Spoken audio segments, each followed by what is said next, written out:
মানে যে গোৱালপাৰাত পাইকানৰ যি উচ্ছেদ অভিযান চলোৱা হৈছিল সেই উচ্ছেদিত লোকসকলে তেওঁলোকে সম্পত্তি আৰু জীৱনৰ নিৰাপত্তা হেৰুৱাই তেওঁলোকে অস্থায়ীভাৱে সেই উচ্ছেদিত এলেকাত থাকিবলৈ লৈছিলে। কিন্তু আজি অতৰ্কিতভাৱে অসম চৰকাৰৰ পুলিচ বাহিনী আৰু বন বিভাগে এইসকল মানুহক পুনৰাই তেওঁলোকৰ ঘৰ দুৱাৰ ভাঙি দিয়াৰ কাৰণে যি পৰিকল্পনা কৰিছিল সেই সময়তে বিভাগীয় কৰ্তৃপক্ষৰ লগত সেইখিনি মানুহৰ যদিও কথা কটাকটি হৈছিলে, কিন্তু সেই কথা কটাকটিৰ সুযোগ লৈ অসম চৰকাৰৰ ভেলনীয়া পুলিচ বাহিনী আৰু বন বিভাগে দুজনকৈ মানুহক গুলিয়াই হত্যা কৰিছে। এই কাৰ্যক আমি অসম সংখ্যালঘু সংগ্ৰাম পৰিষদ আৰু নেমচে তীব্ৰ ভাষাৰে আমি গৰিহণা দিছোঁ, আমি নিন্দা কৰিছোঁ। হিমন্ত বিশ্ব শৰ্মা ডাঙৰীয়াই আচলতে গৃহমন্ত্ৰীৰ দায়িত্বত থাকি তেওঁ আচলতে গৃহমন্ত্ৰী হিচাপে বিফল হৈছে।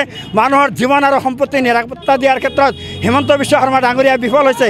গতিকে আমি মুখ্যমন্ত্ৰী ডাঙৰীয়াক আহ্বান জনাইছোঁ যে সংখ্যালঘু মানুহসকলক যদি আপুনি এনেদৰে গুলিয়াই হত্যা কৰাটো যদি আপোনাৰ আদৰ্শ আৰু নীতি, তেনেহ'লে আপুনি আমাক কওক যে আমি অসমৰ সংখ্যালঘু মুছলমানসকলক গুলিয়াই হত্যা কৰিব বিচাৰোঁ। আমি হেজাৰ হেজাৰ সংখ্যালঘু মুছলমানক ৰাজপথলৈ উলিয়াই দিম। আপুনি কিমানজন সংখ্যালঘু মানুহক আপুনি গুলিয়াব, আপুনি গুলিয়াই মাৰক, আমাৰ আপত্তি নাই। কিন্তু এনেদৰে শিয়াল কুকুৰ মেকুৰীৰ নিচিনাকৈ ৰাস্তাই ঘাটে খেতিয়ে পথাৰে আপুনি সংখ্যালঘু মুছলমানসকলক গুলিয়াই হত্যা কৰিব, এই কথাটো আমি কোনোদিনেই আমি নামানো। আমি বাৰম্বাৰ কৈ আহিছোঁ যে অসমৰ শান্তি সম্প্ৰীতি আমি অটুট ৰখাৰ কাৰণে আমি কাম কৰি আছোঁ।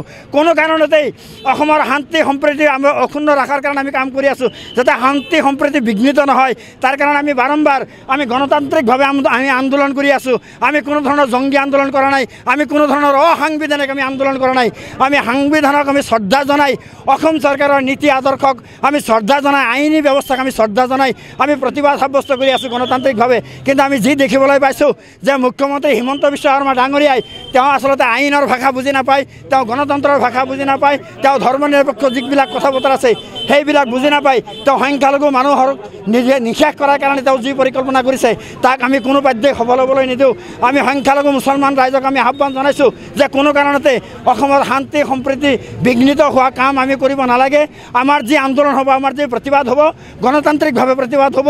আমাৰ প্ৰতিবাদ হ'ব ন্যায় আৰু প্ৰাপ্য আদায়ৰ দাবীত প্ৰতিবাদ, আমি কোনো ধৰণৰ জংগী প্ৰতিবাদ আমি নকৰোঁ। কিন্তু হিমন্ত বিশ্ব শৰ্মা ডাঙৰীয়াক আমি আহ্বান জনাইছোঁ, আজি যি হত্যাকাণ্ড সংঘটিত কৰিলে হিমন্ত বিশ্ব শৰ্মা ডাঙৰীয়াৰ পুলিচ বাহিনী আৰু বন বিভাগে, এই হত্যাকাণ্ড আজি অন্তিমটো হত্যাকাণ্ড হ'ব লাগিব। এই হত্যাকাণ্ডই মুছলমানৰ শেষ হত্যাকাণ্ড হ'ব লাগিব।